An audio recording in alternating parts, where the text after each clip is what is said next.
The French Quarter in Pondicherry, a portion of France in India.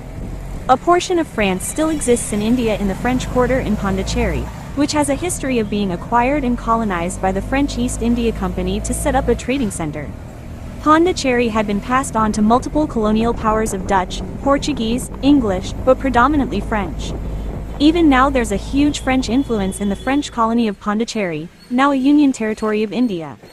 When Pondicherry was handed over to India, the residents were given an option to maintain their French passports.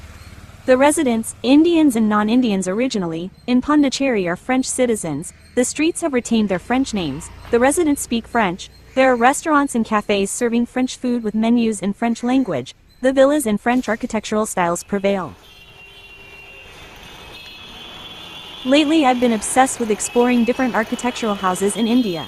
I have explored the Portuguese heritage colony in Fountain House in Goa and lived in traditional Himachali house in Tirthan Valley. I have visited Pondicherry twice. My last visit to this place was on my journey on the Golden Chariot, the only luxury train in South India. Both the times I had experienced the French culture and I can keep going back to Pondicherry for the awesome French food. Pondicherry is planned according to the French grid structure and has perpendicular streets.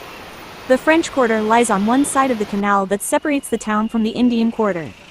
The Heritage Walk in the French Quarter of Pondicherry is through the primary four streets, Rue du Mât, Rue Romain Rolland, Rue Suffren and Rue Labourdonnais.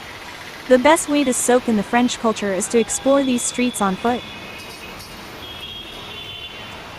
French villas in French Quarter Pondicherry. The colonial-style French villas have huge compounds, grand walls and majestic doors. This defines the French lifestyle of keeping their personal and social life to themselves behind the high walls. The villas are eminently colored in sunburnt yellow, white and peach. It is very common to cover the verandas, balconies and terraces with thatched roofs to give a cool ambiance in the tropical climate of Pondicherry. Heritage French villas converted to guest houses in Pondicherry. A lot of French houses and villas have been converted to beautiful guest houses in the French Quarter. I got a chance to visit the beautiful colonial heritage villa. The interiors of the villa are rustic and impressive. Some villas turned guest houses have converted their terraces to bamboo huts with thatch roofs. I was very fascinated with living in one of the French heritage villas on my first visit to Pondicherry. I also experienced living on the terrace in the bamboo hut. Vibrant streets of French Quarter in Pondicherry. It's not just the colorful French houses that make the vibrant streets of the French Quarter. There are graffitis on the roads and the walls that add on to the glimmer. A creative graffiti on the wall of a cafe looks alluring. I was more impressed with the huge door. The locals of Pondicherry are seen walking or riding a bicycle or a two-wheeler on the streets. The Heritage Walk in the French Quarter can also be done on the cycle rickshaws. French cafes in Pondicherry. My favorite French cafe in Pondicherry was La Maison Rose, which was run by a handsome French guy and a French chef. It was undoubtedly the best place to eat in Pondicherry.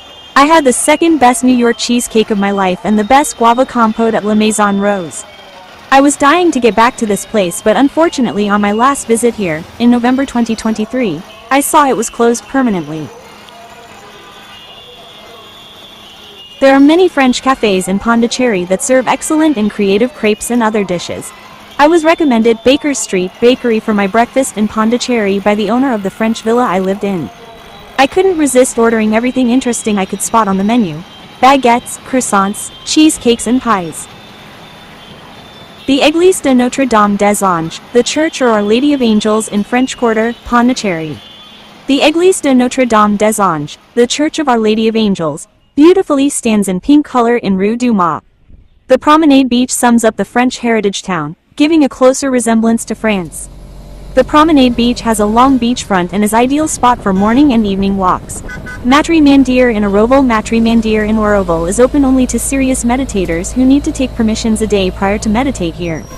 For everyone else, it is only a sightseeing spot. Best time to travel to Pondicherry. The best time to travel to Pondicherry is November to February. P.S. I had explored Auroville and Pondicherry twice. First time it was by myself, and the second time I was invited by Karnataka State Tourism Development Corporation for a journey on Golden Chariot which took me through these destinations.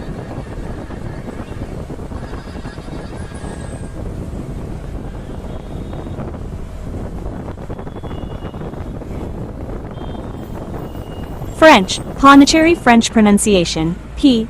D. E. I. is the capital and most populous city of the Union Territory of Puducherry in India. The city is in the Puducherry district on the southeast coast of India and is surrounded by the Bay of Bengal to the east and the state of Tamil Nadu, with which it shares most of its culture, heritage, and language. Puducherry, formerly known as Pondicherry, gained its significance as the French Riviera of the East, after the advent of French colonialization in India. Puducherry is the Tamil interpretation of New Town, and mainly derives from Puduk, the name of the marketplace or port town for Roman trade in the 1st century, as mentioned in the Periplus of the Erythraean Sea. The settlement was once an abode of learned scholars versed in the Vedas, hence it was also known as Vedapuri.